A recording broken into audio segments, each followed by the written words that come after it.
네, 여기 묵상간증 선물로 주신 마음입니다. 저는 한 번 사는 인생 즐기며 살자를 외치며 늘 자신을 위해 살았습니다. 그러다 그런 저와 다른 삶을 산 아내를 만나 착한 척하며 성경에 손을 얹고 결혼했습니다.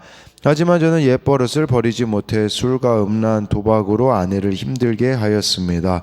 이에 괴로워하던 아내는 말씀 묵상을 하는 공동체로 인도함을 받았습니다. 그때 빚 때문에 마음이 곤고해진 저도 매주 아내와 함께 예배를 드리며 양육을 받았습니다. 그 가운데 예수님을 인격적으로 만나 많은 중독이 자연스럽게 끊어졌습니다. 또한 아내와의 관계가 회복되고 경제적인 고난도 모두 해결되는 은혜를 받았습니다. 하지만 시간이 흐르면서 고난이 없어지고 내 힘으로 할 수 있는 것이 많아지니 감사한 마음과 은혜가 사라졌습니다. 그때 중학생이 된 아들에게 심각한 불안과 우울이 찾아와 아들은 학교 생활조차 하기 어려워했습니다. 저희 부부는 공동체의 권면에 따라 아들에게 정신과 치료를 받도록 했습니다. 그런데 그즈음 엎친 데 덮친 격으로 아내까지 갑상샘 암 진단을 받았습니다. 저는 아픈 아내와 아들의 사건을 겪으면서 그동안 오래 숨겨온 저의 마약 중독과 죄들을 고백하며 진정한 회개를 하게 되었습니다. 저는 다른 사람의 마음을 전혀 이해하지 못하는 사이코패스였습니다. 하지만 가정의 고난을 거치고 지체들의 간증을 들으면서 애통한 마음으로 기도할 수 있게 되었습니다. 전에는 암에 걸린 지체가 그저 안쓰러울 뿐이었지만 이제는 간절한 마음과 눈물로 기도할 수 있게 되었습니다. 그리고 자녀 고난이 있는 지체의 아픔도 채울하게 되었습니다. 고난이 축복이라는 말처럼 하나님은 아내와 아들의 고난을 통해 제게 애통함과 긍휼히 여기는 마음을 선물로 주셨습니다. 한 번 죽는 것은 사람에게 정해진 것이요 그 후에는 심판이 있으리라는 말씀을 되새기며 믿지 않는 가족과 지체에게 애통함으로 구원을 전하는 사명을 잘 감당하겠습니다. 적용하기입니다. 이혼 위기에 있는 처형과 형님에게 자주 전화해서 복음을 전하겠습니다. 힘들고 지친 지체들을 위해 매일 아침 10분간 기도하겠습니다. 네, 여기 묵상간증에 보면 알 수 있듯이 사람은 고쳐질 수 있다라는 걸 볼 수 있지 않겠습니까?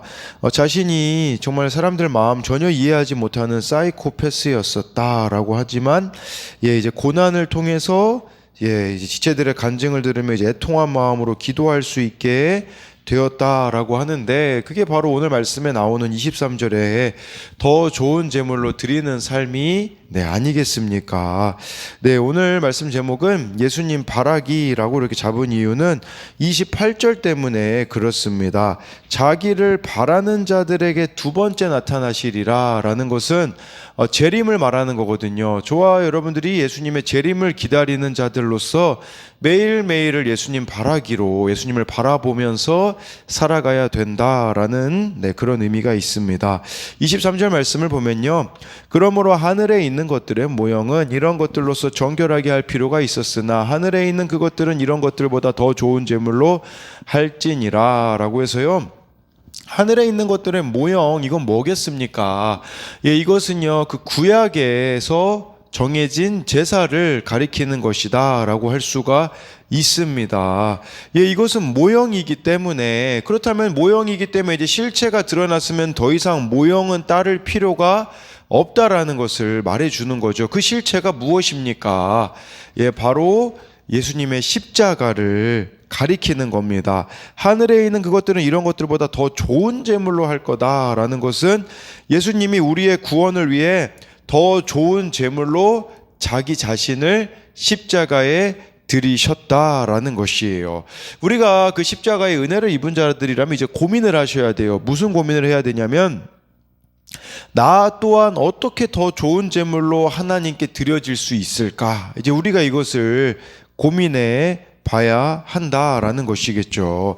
더 좋은 제물로 드려지는 삶은요 아주 간단합니다. 그것은 바로 구원을 목적에 두고 살아가는 것이라고 할 수가 있는 것이에요. 구원받은 자는요 당연히 구원의 목적을 두고 살아갈 수밖에 없다라는 것이죠. 여러분, 우리가 구원을 목적에 두기 때문에 큐티하고 기도하는 거 아니겠습니까? 구원을 목적에 두기 때문에 우리가 손과 발이 가는 적용하는 거 아니겠습니까? 큐티의 결론은요, 영혼 구원입니다. 우리가 근데 구원에 관심 갖지 않고 신앙생활 한다라는 것은요, 잘못되었다라는 것을 봐야 한다라는 것이겠죠. 그래서 이것에 대한 적용 질문은요, 듣는 마음, 기도, 안부 전화 등 내가 지체들을 위해 더 좋은 제물로 드려야 할 것은 무엇입니까? 정말 좋아요. 여러분들의 관심이 어디에 있는가를 묻고 있는 거예요. 정말 구원에 관심이 있으면요, 정말 뭐라도 할 겁니다. 그날에. 근데 우리가 구원에 관심이 없으면요, 전혀 여기 나와 있는 것처럼 안부 전화, 기도, 말씀 묵상 이런 것에는 전혀 관심이 없겠죠. 그러니까 큐티 안 한다는 거는요, 다른 의미가 아니에요. 내가 그냥 구원에 관심이 없다, 이렇게도 볼 수가 있는 것이에요. 24절에 그리스도께서는 참것의 그림자인 손으로 만든 성소에 들어가지 아니하시고 바로 그 하늘에 들어가사 이제 우리를 위하여 하나님 앞에 나타나시고 라고 말씀해 주고 있어요. 예수님은요, 그림자인 손으로 만든 성소에 들어가지 아니하셨다라고 말씀해 주고 있습니다. 근데 굳이 이걸 통해서요, 이 히브리서가 언제 기록되는지를 추정해 볼 수 있어요. 만약에 히브리서가 기원 후 70년 이후에 기록됐다면 아마 이런 얘기를 안 했을 거예요. 왜 그러냐면 그 당시에 이 헤롯 성전이요, 예수님 당시에 있었던 성전이 헤롯 성전이거든요. 그게 AD 70년에 로마에 의하여서 멸망당하거든요. 그러니까 이 히브리서는 그 전에 아마도 기원 후 60년에서 70년 사이에 기록되었다라고 할 수가 있는 거예요. 헤롯 성전이 있기 때문에 거기에 보면요, 헤롯 성전 안에 이런 것들이 있었었잖아요. 그 안에 이렇게 그 안에서 이렇게 구약의 그 제사 방식이 있었잖아요. 그러니까 이 말씀의 의미는 뭐냐면 이제 마음 뺏기지 마라. 헤롯 성전에 마음을 빼앗겨서 다시 유대교로 돌아가는 어리석은 행동을 하지 말아야 한다라는 것이에요. 왜냐하면 이제 그렇게 할 필요가 없는 이유가 24절 후반절에 나오잖아요. 바로 그 하늘에 들어가서 우리를 위하여 하나님 앞에 나타나시고 라고 해서요, 이제는 우리가 이 예수 그리스도를 통하여서 하나님 앞에 나아갈 수 있게 되었다라는 것이겠죠. 여러분, 이게 뭡니까? 예배예요. 예배는요, 예수님을 따라 하늘 성소로 나아가는 것이에요. 그런데 문제는 무엇인 줄 아십니까? 우리가요, 땅의 것에 너무 신경을 많이 쓰는 거예요. 그래서 교회 와서도요, 막 이런 것만 보는 거예요. 직분만 따지죠, 건물 따지죠, 사람만 보게 되어지는 거죠. 근데 그게 아니에요. 예배는요, 하늘에 들어가서 하나님 앞에 나아가는 거거든요. 여러분, 이 예배라는 것이 원어적인 의미로 그 예배라는 단어가요, 입맞추다라는 단어가 있어요. 하나님과 우리가 입맞추는 게 예배거든요. 그 친밀한 가운데 나아가는 것이 예배인데, 우리 안에 정말 이러한 예배들이 매일매일 드려지고 있는가 돌아봐야 된다라는 것입니다. 그래서 이것에 대한 적용 질문은요, 예수님을 온전히 믿지 못하게 나의 마음을 빼앗는 것은 무엇입니까? 이 당시에는 헤롯 성전, 유대교로 돌아가는 것이 이 유대교 유대인 출신 그리스도인들에게는 마음을 빼앗는 거였다면, 지금 저와 여러분들 예수님 믿지 못하게 마음 뺏는 것은 무엇이 있느냐라는 것입니다. 또 한 가지는요, 땅의 것만 보면 그것이 전부라고 여기지 않습니까? 아니면 하늘의 것을 구하며 충성하고 있습니까? 25절, 26절을 보면요, 대제사장이 해마다 다른 것을 피로써 성소에 들어가는 것 같이 자주 자기를 드리려고 아니하실지니 그리하면 그가 세상을 창조한 때부터 자주 고난을 받았어야 할 것이로되 이제 자기를 단번에 제물로 드려 죄를 없이 하시려고 세상 끝에 나타나셨느니라 라고 말씀해 주고 있어요. 25절은요 예수님 오시기 전에 대제사장들에 대한 부분을 나누고 있는 거예요. 대제사장은 7월 10일 대속죄일에 지성소에 매년마다 들어갔다라는 것이에요. 그런데 예수님은 매년마다 들어갈 필요가 없다라는 거죠. 26절에 단번에 제물로 자신을 드렸기 때문에 대속죄일이 예수님을 통하여서 이제 완전히 이루어졌음을 말하는 것이에요. 제가 우리들 교회에 가서 설교했을 때도 이 대속죄일이 나왔었잖아요. 그런데 여러분, 저와 여러분들이 지금 대속죄일을 지킨다는 것은 무엇을 말하겠습니까? 매일 말씀을 통해 내 죄를 보고 회개하며 나아가는 삶이 대속죄일이 지금 이루어지는 삶이라고 할 수가 있는 것입니다. 저와 여러분들이 이 예수님의 십자가를 붙들면 어떻게 됩니까? 26절에 나와 있잖아요. 죄를 없이 하시려고.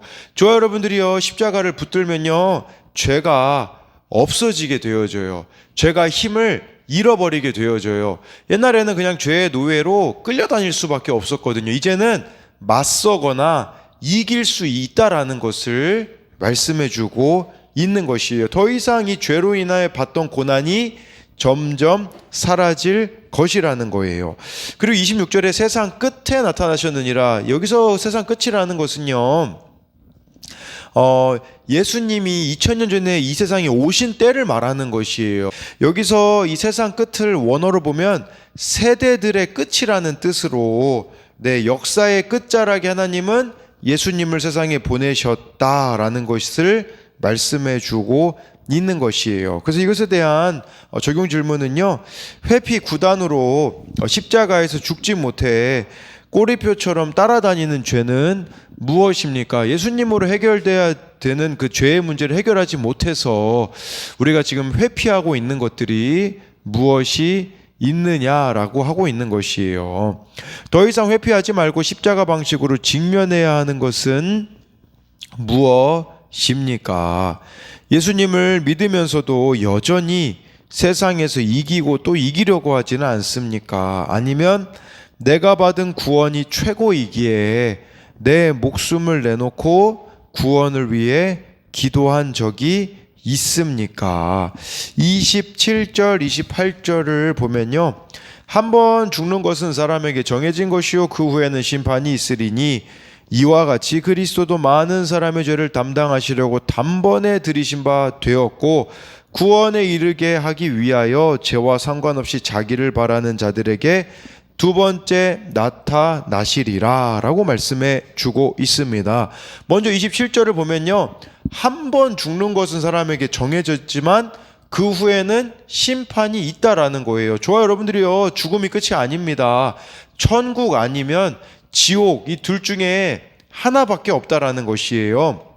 그래서 로마서 14장 10절부터 12절은요, 이것에 대해서 이렇게 나와 있어요.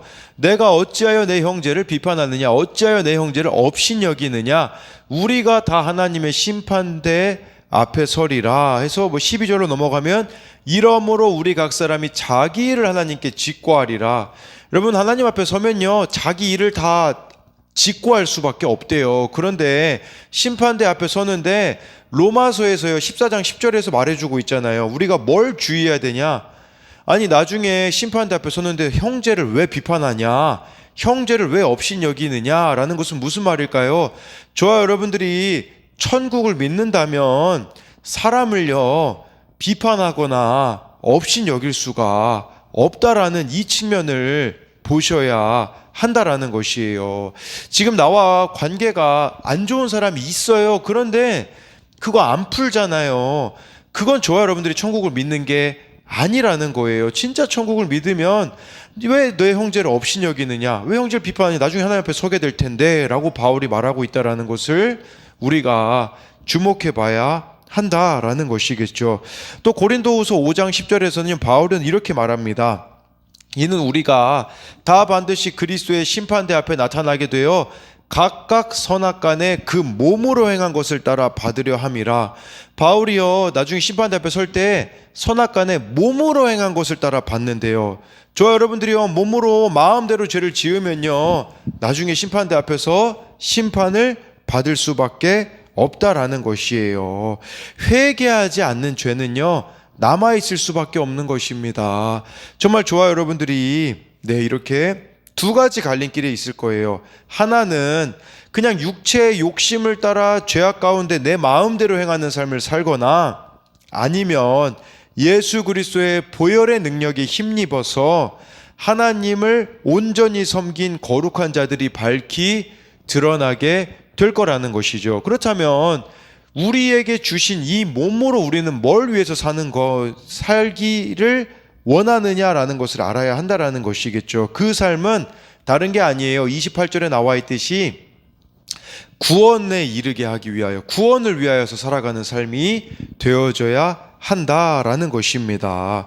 한 번 죽는 인생인데 우리도 다른 사람을 구원으로 이끌어야 되지 않겠습니까?